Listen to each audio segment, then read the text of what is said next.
오늘 읽은 말씀으로 히브리서 강해 40번째 성문 밖 예수께 나아가자라고 하는 제목으로 말씀을 드리겠습니다.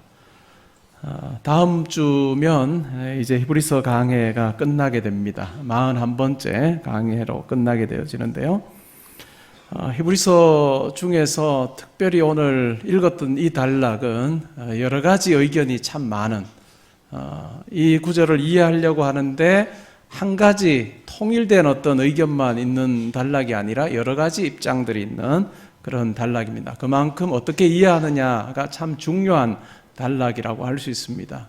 우리가 신앙생활할 때 우리 신앙생활의 근거는 항상 말씀이어야 됩니다. 왜냐하면 우리가 만들어낸 그 글에 의해서 우리가 신앙생활하는 것이 아니라 하나님께서 우리를 향해서 말씀하신 말씀에 근거해서 우리가 신앙생활을 해야 되고, 그러할 때 가장 안전하고 든든합니다.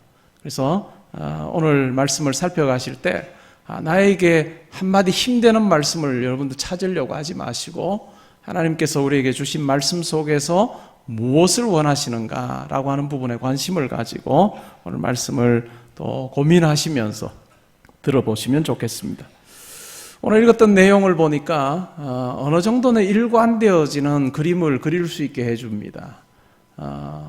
음식이라고 하는 단어가 나왔고요, 또 제단이라고 하는 단어가 나왔고 제사라고 하는 단어가 나왔습니다. 그것으로 미루어 볼 때 히브리서 설교자가 제사라고 하는 관점 속에서 이 음식 이야기를 하나보다, 그러니까 단순히 우리가 하루 세 끼 먹는 그 음식 이야기가 아니라 분명히 제사라고 하는 관점 속에서 이 음식 이야기를, 먹는 이야기를 하는가 보다 하는 생각을 하게 해줍니다. 우리는 음식을 먹지 않고서는 살 수가 없습니다. 단지 배를 불리기 위해서 음식을 먹는 차원이 아니라 많은 사람들과의 교제의 자리로 음식을 나눕니다. 그리고 힘들 때 자기가 좋아하는 음식을 먹으면 단지 그냥 육체가 힘을 얻는 정도가 아니라 우리의 마음까지 힘을 얻게 되어지는, 음식이라고 하는 것은 우리의 삶에서 뗄래야 뗄 수 없는 참 소중한 것 같습니다. 여러분의 삶에서 음식은 얼마나 소중합니까? 기원전 6세기에 철학자, 수학자로 잘 알려져 있는 피타고라스라고 하는 사람이 있습니다. 그 사람은 수학자, 철학자로 잘 알려져 있지만 실제로 당대에는 종교적 리더로서 훨씬 더 중요한 역할을 감당했던 사람인 것 같습니다.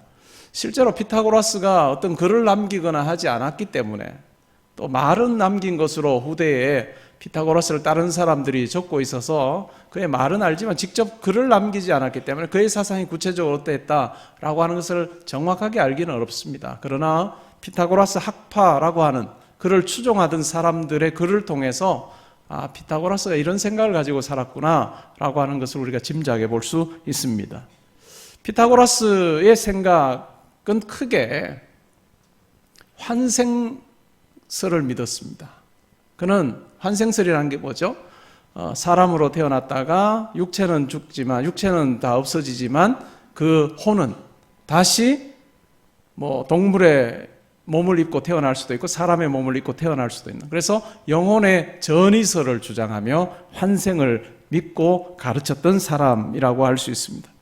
그래서 피타고라스는 그때 당대보다도 후대로 갈수록 주전 1세기 정도만 되어도 반신 반인 정도로 굉장히 신격화되어져서 그렇게 추앙되었던 인물이라고 할 수 있습니다. 심지어 피타고라스가 자기 스스로 자기가 환생의 4번의 환생 기억을 가지고 있다, 그렇게 이야기할 정도로 그런 확신을 가지고 살았습니다. 사람으로 태어날 수도 있고 동물로 태어날 수도 있는, 그래서 영원히 죽지 아니하는 그 단계에 도달할 때까지 이 과정이 반복되어진다라고 생각을 했습니다. 그렇게만 생각해도 어떻습니까? 또 다른 하나의 찬스가 가능성으로 주어진다라고 그렇게 생각할 수 있겠죠. 그러다 보니까 자연스럽게 환생설을 믿게 되어지다 보면 이 음식을 먹는 데 있어도 어느 정도의 제한이 생길 가능성이 큽니다. 어떤 제한이 있었을까요? 어떤 한계가 그에게 있었을까요? 동물은 음식으로 취하기가 어렵겠죠. 왜냐하면 자기의 가족이나 자기의 동족도 그 그 혼이 동물에게 들어가서 그렇게 환생할 수 있기 때문에, 그래서 피타고라스는 채식을 강조하고 가르쳤다라고 그렇게 이야기를 합니다. 그래서 후대로 가면서 피타고라스 학파들은 채식을 원칙으로 했습니다. 근데 채식을 원칙으로 하면서도 피타고라스가 굉장히 강조했던 것 중에 하나가 콩을 먹지 말라라고 하는 거였어요. 콩 먹지 말라. 채식주의자였음에도 불구하고 콩 먹으면 절대로 안 된다. 그래서 책을 살펴보시면 왜 콩 먹지 말라, 의견이 분분합니다. 여러 가지 의견이 있는데 제가 오늘 그걸 말씀드릴 수는 없고요. 궁금하신 분들은 도서관에 가보시면 되겠습니다. 저에게 500원을 주셔도 제가 답해드릴 수가 없습니다. 어쨌든 콩은 절대로 먹어서는 안 된다. 그러면 채식주의자라고 하는 말이 생겨나기 전에 어떤 말로 표현했냐면 피타고라스의 식단이라고 하는 말로 표현했습니다. 그러다가 이제 채식주의라고 하는 말이 생겨날 정도로 피타고라스는 채식과 아주 밀접한 관련이 있던 사람입니다. 근데 피타고라스에게 음식을 먹음이라고 하는 것은 단지 그냥 몸에 힘을 주는, 에너지 공급하는 그런 차원이 아니라 굉장히 종교적인 신념과 이 음식 먹는 것이 밀접한 관련이 있었습니다. 유대인들의 경우는 어땠을까요? 유대인들에게 있어서 식사는 이 성전에서 드려지는 제사와 아주 밀접한 관련이 있었습니다. 성전 제사와 밀접한 관련이 있어요. 구약에 보면 여러 제사들이 등장합니다. 번제도 있고 소제도 있고 속건제, 화목제, 속죄제, 여러 제사들이 등장하는데, 번제 같은 경우는 어떻습니까? 제물을 그냥 홀라당 다 태워서 하나님 앞에 드리는 겁니다. 그런데 어떤 제사는 제물의 일부분만 하나님께 드리고 그 나머지는 제사장들이 성전 안에서 먹는 경우들이 있어요. 그들의 제단에서 이 제물을 먹는 일들이 있었습니다. 그리고 유대인들은 이 제사와 관계되어져서 하나님의 어떤 용서하심, 하나님께서 우리와 화목하셨다라고 하는 증거로 성전에서 그들이 공동 식사를 가지기도 했습니다. 그래서 유대인들의 절기 때 음식을 먹는 것은 기쁨으로 하나님을 찬양하는 그와 같은 시간이었습니다. 음식 먹음과 하나님의 은혜가 뗄래야 뗄 수 없는 그와 같은 연관성이 있었습니다. 주 100년경의 랍비로 우리가 추정하는데, 에후다 바디라라고 하는 랍비는 이런 말을 했습니다. 성소가 서 있는 동안에 축제의 기쁨은 음식을 먹는 것에서 찾을 수 있다. 그만큼 음식은 유대인들에게 중요했습니다. 1세기의 유대 역사학자였던, 그리고 정치가였던 요세푸스라고 하는 사람이 있는데, 이 요세푸스가 쓴 책 고대사라고 하는 책에 보면 이런 내용이 등장합니다. 로마의 황제였던 율리어스 시저가 기원전 46년에 유대인들의 관습을 보호하기 위해서 내린 칙령에 대해서 적고 있습니다. 예루살렘에서 떠나서 유대뿐만 아니라 로마 각 지역에 흩어져 사는 사람들, 유대 지역이 아니라 로마 각 지역에 흩어져 사는 사람들을 디아스포라 유대인이라고 그렇게 불렀습니다. 흩어져 사는 유대인들이라고 불렀죠. 흩어져 사는 유대인들의 마음속의 소원함이 무엇이었을까요? 그들은 성전을 참 사모했겠습니다. 그렇겠죠. 그래서 죽기 전에 한번 방문해 봐야 될 곳으로 그들이 그렇게 생각하며 살았을지도 모르겠습니다. 그러나 물리적으로 또 여건상 이 성전을 방문한다는 건 굉장히 어려웠습니다. 그러다 보니까 로마 제국 각 지역에 흩어져 사는 이 유대인들이 성전에서 유대인들이 모여서 절기 때 함께 먹는 이 공동 식사를 본으로 해서 그들을 지역에서 이렇게 모여서 공동 식사를 하는 그와 같은 일들이 있었습니다. 그렇게 교제 음식을 나눈 것이죠. 그런데 이런 어떤 관습에 대해서 이교도들이 못마땅하게 생각을 했습니다. 그래서 방해하는 일들이 있었던 것 같아요. 그러자 델로스라고 하는 지역에 살던 유대인들이 황제에게 상소문을 올렸습니다. 우리의 이런 어떤 공동식사, 교제 식사를 방해하는데 황제가 우리에게 허락해 주십시오라고 하는 상소문을 올렸고, 그것에 대해서 황제가 칙령을 내렸습니다. 율리어스 시저 황제가 기원전 46년에 칙령을 내렸는데 그 내용이 이렇습니다. 이제 나는 그들의 공동식사와 제의적인 정결을 위해서 돈을 기부하는 것을 금하지 않는다. 가이우스 시저는 이 율리어스 시저보다 앞에 황제죠. 이전의 황제인데, 가이우스 시저는 칙령으로 로마 도시의 종교 집단들의 모임을 금했지만 그는 이 사람들만, 유대인들입니다. 이 사람들만 그렇게 공동의 식사와 정결을 위해서 돈을 모으는 것을 금하지 않았다. 유사하게 나도 다른 종교 집단을 금하나 이 사람들만 본래의 관습과 규례를 따라 모여서 먹고 즐기는 것을 허락한다. 황제의 칙령에서도 유대인들의 이 공동 식사, 이 교제의 식사에 대해서 언급하면서 나는 허락한다라고 그렇게 이야기할 정도로 유대인에게 있어서 이 음식을 먹는 것, 교제의 식사는 굉장히 중요한 것이었습니다. 근데 이 음식을 먹는 것은 항상 성전의 제사와 관계되어 있습니다. 성전의 제사는 무엇일까요? 그 대상이 바로 하나님입니다. 하나님과의 화해, 하나님으로부터의 죄 용서 개념과 아주 밀접한 관련이 있기 때문에 정도의 차이는 있지만 유대인들의 식사에 있어서는 일반적인 식사든 아니면 안식일 식사든 아니면 유월절 식사, 절기 식사든지 간에 유대인들에게 있어서 이 식사는 이 거룩이라고 하는 것, 그리고 이 제사와 아주 밀접한 관련이 있었습니다. 그러다 보니까 뭘까요? 그들의 이 음식 먹음을 통해서 그들이 거룩을 유지하고 마음이 굳게 세워진다라고 그렇게 확신을 했습니다. 오늘 읽었던 그 구절에도 보니까 그 내용이 나오죠. 바로 유대적인 어떤 제의적인 식사를 배경으로 하고 있는 것 같습니다. 유대인들은 식사를 할 때 식사의 시작에 시편 104편 14절을 암송을 했다고 합니다. 그 내용이 뭐냐면 그가 가축을 위한 풀과 사람을 위한 채소를 자라게 하셔서 땅에서 먹을 것이 나게 하셨다. 하나님께서 우리에게 양식을 주셨다라고 하는 그 고백을 합니다. 그리고 시편 104편 15절 이어지는 구절에 보면 이런 고백이 나옵니다. 사람의 마음을 힘있게 하는 양식을 주셨다. 하나님으로부터 양식이 주어졌는데 이 양식이 바로 우리 마음을 든든하게 하는 거다라고 하는 것이 유대인들의 식사에 깔려있는 배경입니다. 그러면 떡을 떼면서 이런 기도를 합니다. 온 땅의 왕이신 하나님을 찬양하라. 그는 땅으로부터 떡을 내시는 분이시다.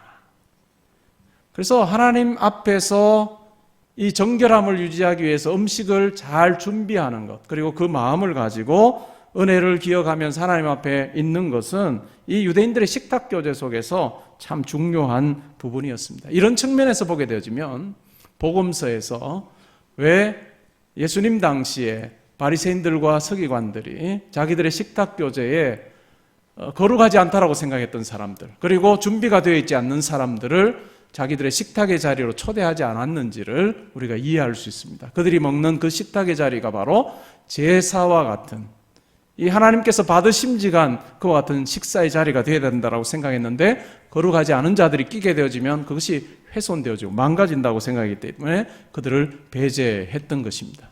그러한 그들의 생각에 대해서 예수님은 너무나도 분명한 말씀을 하셨죠. 마가복음 7장에 보면 사람의 속으로 들어가는 것이 그 사람을 더럽게 하는 것이 아니라 어떻게 해요? 사람의 속에서 나오는 것이 그 사람을 더럽게 한다. 음식이라고 하는 것이 그 사람을 정결하게 해주지 못한다.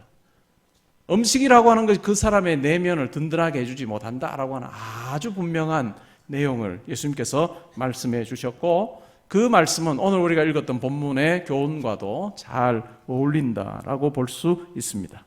이런 배경에서 오늘 말씀을 우리가 쭉 살펴보면 좋겠습니다. 9절을 말씀해 보시면 이런 말씀이 나옵니다. 여러 가지 다른 교훈에 끌리지 말라. 다른 교훈, 여러 가지 다른 교훈이 무엇이었을까 구체적으로 설명하지 않습니다. 우리는 굉장히 궁금한데요. 오늘 단락을 이해하려고 할 때 두 가지가 풀어야 될 숙제입니다. 하나는 여러 가지 다른 교훈이 뭐냐, 첫째. 두 번째는 13절에 나오는 우리도 그의 치욕을 짊어지고 영문 밖으로 그에게 나아가자. 이 두 가지가 무엇인가를 발견하는 것, 찾아가는 것이 참 중요합니다. 근데 오늘 9절 말씀에서 여러 가지 다른 교훈이 무엇인지를 우리에게 구체적으로 설명하지는 않습니다. 왜냐하면 이 설교를 듣고 있던 그 당시의 청중들, 아니면 이 편지를 받아서 읽었던 그 당시 1차 독자들은 이 여러 가지 다른 교훈이 무엇인지를 너무나도 잘 알고 있었기 때문에 더 이상 설명하지 않는 것 같습니다. 그런데 이 여러 가지 다른 교훈의 내용이 무엇이었을까? 9절 이어지는 내용을 보게 되지만 우리로 하여금 짐작하게 합니다. 이어지는 내용이 무엇입니까? 마음은 은혜로서 굳게 함이 아름답고 음식으로서 할 것이 아니니 음식으로 말미암아 행한 자는 유익을 얻지 못하였느니라. 이 여러 가지 다른 교훈과 바로 음식이 관계되어지는 것 같습니다.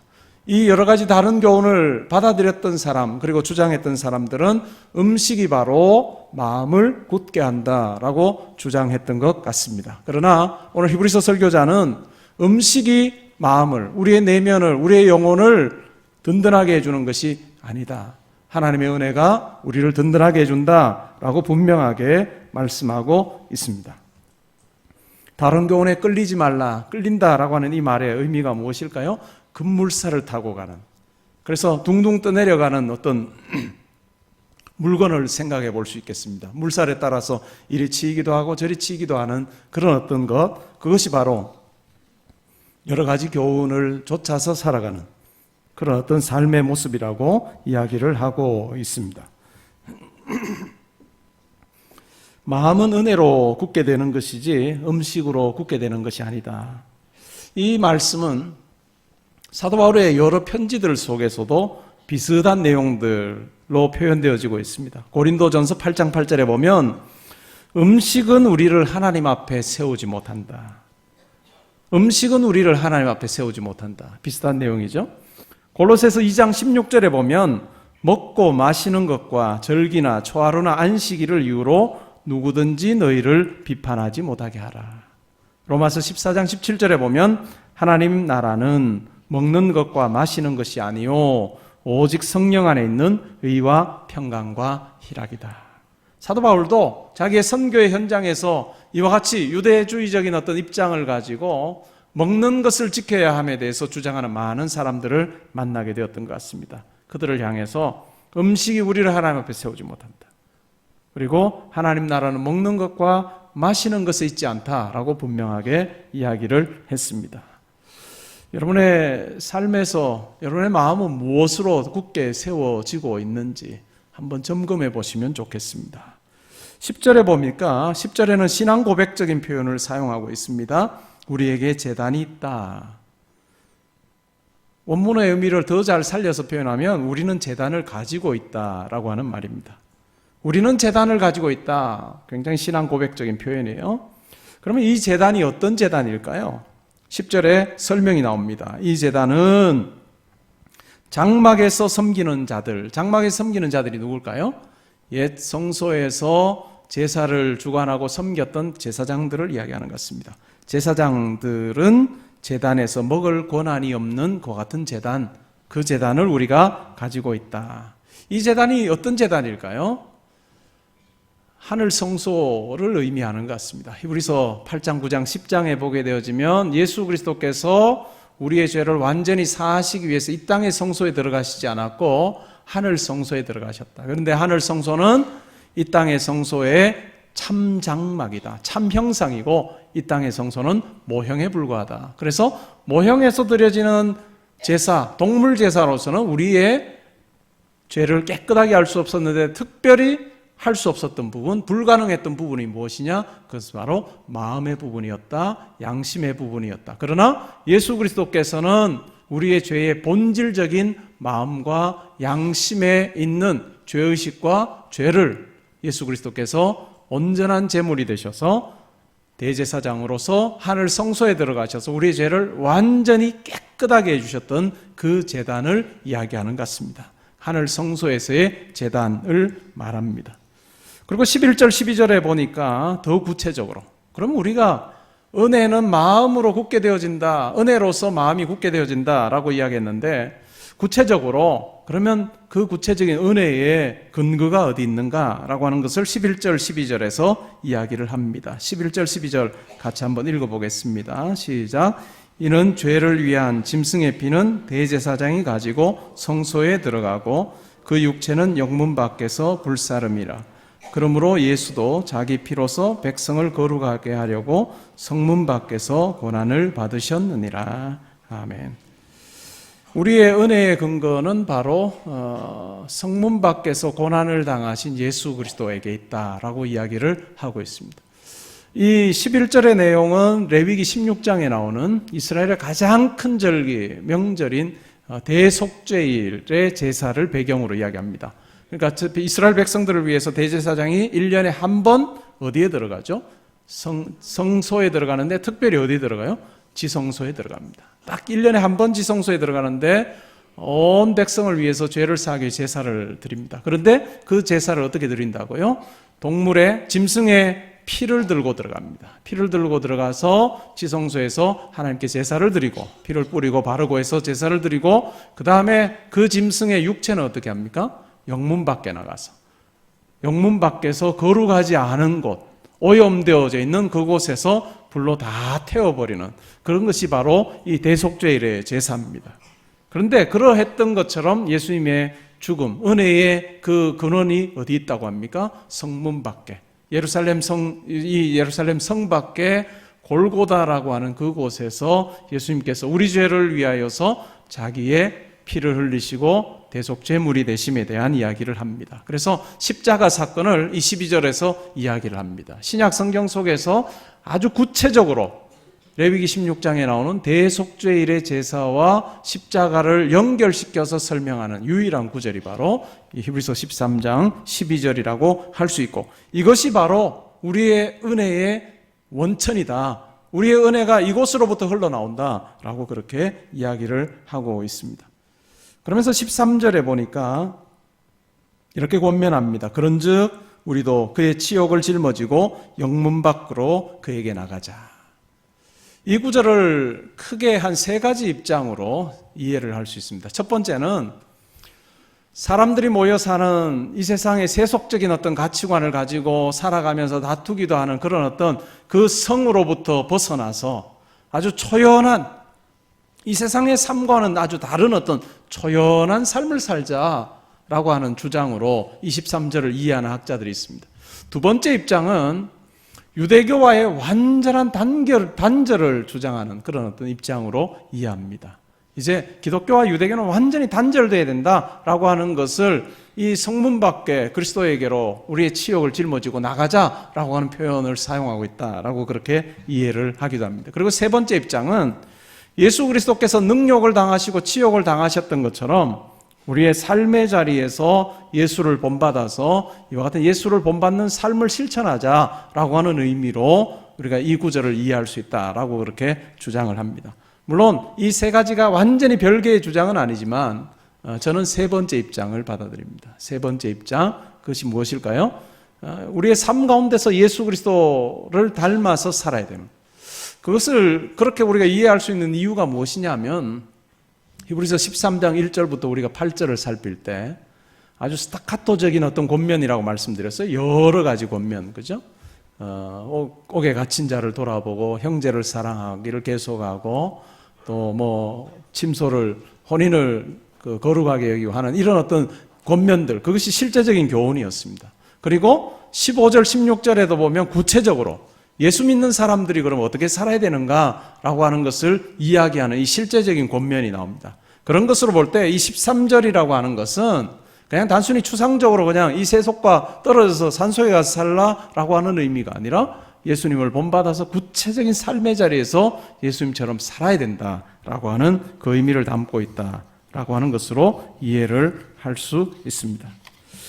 그러면서 15절, 16절에 아주 구체적인 그 실천의 권면을 이야기하는데 그 전에 14절에 우리 성도가 어떤 사람이냐라고 하는 정체성에 대해서 설명하고 있습니다. 우리 같이 한번 14절을 보시면서 여러분이 과연 이런 생각 가지고 살고 계시는지를 한번 생각해 보시면 좋겠습니다. 우리 14절 같이 읽습니다. 시작. 우리가 여기에는 영구한 도성이 없으므로 장차 올 것을 찾나니. 이것이 성도의 정체성입니다. 이 땅에서는 우리가 영원히 살지 않는다는 걸 알고 또 하나님께서 예비해 두신 영구한 도성이 있다는 것을 알고 우리가 그것을 향해서 달려가는 사람들이다. 이것이 저와 여러분의 이 땅의 삶의 모습이어야 할 것입니다. 이것은 히브리서 13장 14절에 가서 비로소 소개되어지는 내용이 아니라 어떻습니까? 계속해서 히브리서 전체에 걸쳐서 설명하고 있는 아주 우리 성도의 어떤 모습을 이야기하는 거예요. 그래서 믿음의 사람 아브라함을 이야기할 때도 그랬고 또 이스라엘 백성들의 어떤 본을 가지고 설명할 때도 우리는 약속의 땅을 향해서 가는 자이고 그 성을 향해서 바라보고 가는 자이고 그 성은 우리가 지은 우리의 손으로 지은 성이 아니라 하나님께서 틀을 세우시고 하나님께서 세워가시는 그 하나님 나라다라고 하는 것을 히브리서 설교자는 여러 차례 이야기했고 우리는 그 성읍을 향해서 그 나라를 향해서 나아가는 자다. 과연 여러분 그 나라를 향해서 사모하면서 나아가는 사람답게 요즘에 살고 계신지 모르겠습니다. 아리마대 사람 요셉 이 복음서에 보면 나옵니다. 누굽니까? 예수님의 시체를 거두어서 장례를 치렀던 자기의 굴에 그렇게 해서 예수님을 모셨던 그 사람인데 그는 부자였습니다. 그리고 관원이었고 사내들인 공회원 관원이었고 그 당시에 사회 속에 굉장한 영향력을 가지고 있는 5손가락 안에 들 사람이 10손가락에 그 정도로 아주 모든 것을 다 가지고 있었던 사람인데 하나님께서 그와 같은 사람들 눈에 보기에 탁 튀어서 아리마대 사람 요셉을 들어 사용하지 않았습니다. 하나님께서 그를 예수님의 장례를 책임지는 자로 사용했던 이유를 복음서에서는 뭐라고 이야기합니까? 하나님 나라를 바라는 자였더라. 하나님 나라를 소망하며 살아가던 그를 통해서 하나님 나라가 구체적으로 이루어지는 예수 그리스도의 죽으심을 장사를 치룰 수 있도록 했던 그 영광스러움을 하나님께서 아리마대 사람 요셉에게 맡겨주셨습니다. 우리의 삶 가운데서도 이것이 필요할 것 같습니다. 여러분의 형편에서 여러분의 입장에서 어떤 모습으로 살든지 간에 내가 이 땅에서 영원히 살지 않음을 고백하면서 하나님 나라를 사모하는 자로 살아갈 때 하나님께서 우리의 삶을 통해서 아버지의 일들을 이루어가는 그 같은 귀한 역사들 우리의 삶 가운데 이루어내시리라 믿습니다. 15절 16절에 아주 구체적인 내용들이 나오죠. 먼저는 어떻습니까? 15절 16절을 같이 읽어보겠습니다. 시작. 그러므로 우리는 예수로 말미암아 항상 찬송의 제사를 하나님께 드리자. 이는 그 이름을 증언하는 입술의 열매니라. 오직 선을 행함과 서로 나누어 주기를 잊지 말라. 하나님은 이 같은 제사를 기뻐하시느니라. 아멘. 첫 번째는 찬송의 제사입니다. 두 번째는 선을 행함과 나누어 주는 이런 선행의 제사입니다. 우리의 기도의 자리에서 예배의 자리에서 하나님을 찬송하는 찬송의 입술이 필요할 뿐만 아니라 우리의 삶의 자리에서 은혜에 감사하는 자, 나누고 선을 행하는 자로 살아야 되는 것, 그것이 바로 성문 밖 그리스도 예수에게로 나아가는 자의 삶이라고 할 수 있습니다. 히브리서에는 세 가지 유형의 제사가 있었습니다. 어떤 제사일까요? 첫 번째는 예전 약속에서 하에서 드려졌던 동물 제사입니다. 근데 이 동물 제사로는 우리의 마음을 깨끗하게 할 수 없었다. 단지 육체만 정결하겠다라고 이야기합니다. 그리고 두 번째 제사가 뭘까요? 이 동물 제사를 끝내는 그리스도의 제사입니다. 이 동물 제사를 끝내는 그리스도의 제사, Final Sacrifice입니다. 그래서 더 이상의 제사가 필요 없는. 근데 이 그리스도의 제사, 죽음은 우리의 내면을, 우리의 마음을, 우리의 양심을 깨끗하게 씻어주는 그런 어떤 완전한 제사였다. 그리고 세 번째 제사가 오늘 15절, 16절에 나오죠. 이 제사가 뭡니까? 이제 더 이상 우리 성도에게는 제사가 없습니다. 그런데 은유적으로 우리의 선행과 예배와 감사와 같은 것을 제사라고 이야기하고 이러한 제사를 하나님께서 기뻐 받으신다라고 이야기를 합니다. 오늘 말씀에 근거해서 짧게 몇 가지 교훈을 생각해 보기를 원합니다. 히브리서에는 나아가자라고 하는 표현이 여러 번 나오는데 나아가는 대상이 두 개입니다. 하나는 하나님이시고 다른 하나는 예수 그리스도입니다. 4장 14절 16절에 또한 10장 19절 22절에 보면 하나님께 나아가는 거예요. 이 하나님께 나아가자라고 하는 것은 예배의 자리, 기도의 자리를 이야기하는 것 같습니다. 우리의 신앙생활 속에 하나님과의 친밀함이 있는 기도의 자리, 예배의 자리가 꼭 필요합니다. 우리의 모든 성도들이 다 모여서 예배드리는 이 예배의 자리뿐만 아니라 여러분의 삶에서의 그 예배의 자리도 참 중요합니다. 그리고 두 번째 나아감은 오늘 말씀드린 것처럼 예수 그리스도를 본받아 우리의 삶 가운데 실천함이 있는 사랑의 실천이 있고 선행을 이루어가는 이와 같은 삶의 모습 하나님께서 요구하신다라고 하는 것 우리가 기억하면 좋겠습니다. 이 둘 사이의 균형이 얼마나 잘 이루어지고 있는지요. 얼마나 하나님께 나아가는 것을 즐거워하시고 횟수의 부분이 아니라 꼭 교회 나오시는 것을 나온다고 생각하지 마시고 여러분의 삶의 자리에서 구체적인 현장에서 기도하고 예배하는 것 참 중요한 것입니다. 두 번째는 마음은 은혜로 굳게 되어진다는 것입니다. 마음은 은혜로 굳게 되어진다. 마음은 음식으로 굳게 되어지지 않는다. 때로는 우리가 우리의 마음을 물질로, 명예로 굳게 하려고 할 때가 있습니다. 얼마나 속기 쉬운지요. 물질이 든든하게 해줄 거라고 생각하지만 우리 지내보면서 다 경험합니다. 내가 바랐던 그것 이루어진다고 우리의 마음이 굳게 되어지지 않습니다. 우리의 영혼이 흔들림 없이 그렇게 유지되어지지 않습니다. 이야기하는 것처럼 여러 가지 교훈에 끌려다니는 것처럼 우리가 다른 것을 가지고 굳게 하려고 할 때, 우리의 내면을 든든하게 하려고 할 때 우리는 끌려다니는 자로 살게 되어질 것입니다. 여러분, 우리의 마음 속에, 우리의 인생 속에 오직 은혜의 근거이신 예수 그리스도 우리의 마음 속에 모시고 하나님의 은혜 사모하는 자로 살아갈 수 있기를 바랍니다. 마지막 교훈은 우리는 장차 올 성을 바라고 이 땅에서 나그네로 사는 자입니다. 언젠가 우리는 떠날 겁니다. 예외 없습니다. 그곳을 바라보고 준비하며 사는 것 참 중요합니다. 지난 주간에도 저는 장례식장을 다녀온 적이 있습니다. 하나님께서 한 사람을 부르실 때는 예고 없이 부르실 때가 있습니다. 어떠한 식으로 우리가 이 세상을 떠나게 되어질지 우리는 아무도 모릅니다. 영원히 살 자 아무도 없는데 우리가 장차 올 성을 바라고 하나님 나라를 바라보며 살아가는 것 참 중요한 것 같습니다. 그 모습이 어떠해야 될까요? 멀리 내다보는 긴 안목으로 우리 인생을 바라보는 지혜가 필요한 것 같습니다. 때로는 너무 눈앞에 있는 것, 그것에 우리의 시선이 다 빼앗겨, 우리의 마음이 다 빼앗겨서 때로는 우리도 힘들어하고 만족하지 못하고 은혜를 누리지 못하고 또한 다른 사람들과의 관계 속에서 하지 말아야 될 말과 행동들을 우리가 너무나도 쉽게 하고 있지 않은지 한번 돌아보면 좋겠습니다. 우리의 때로는 욕심도 내려놓고 자기 자랑과 과시도, 우리가 긴 안목을 바라보며 우리의 삶을 인정하시고 평가하실 하나님 앞에 서게 되어질 그날을 우리가 생각하게 되어진다면 조금 더 넉넉한 마음으로 살 수 있지 않을까라고 하는 생각을 합니다. 때로는 우리가 살다 보면 후회할 때 있잖아요. 내가 그때 그 말 하지 말걸, 내가 그때 그렇게 하지 말걸.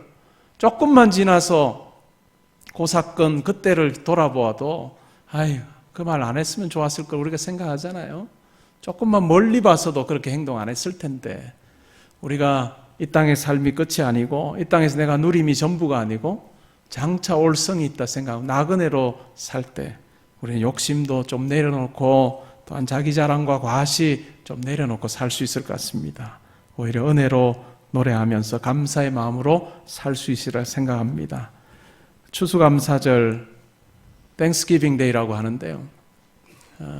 처음에 추수감사절이 드려졌을 때 그때를 한번 생각해 보십시오.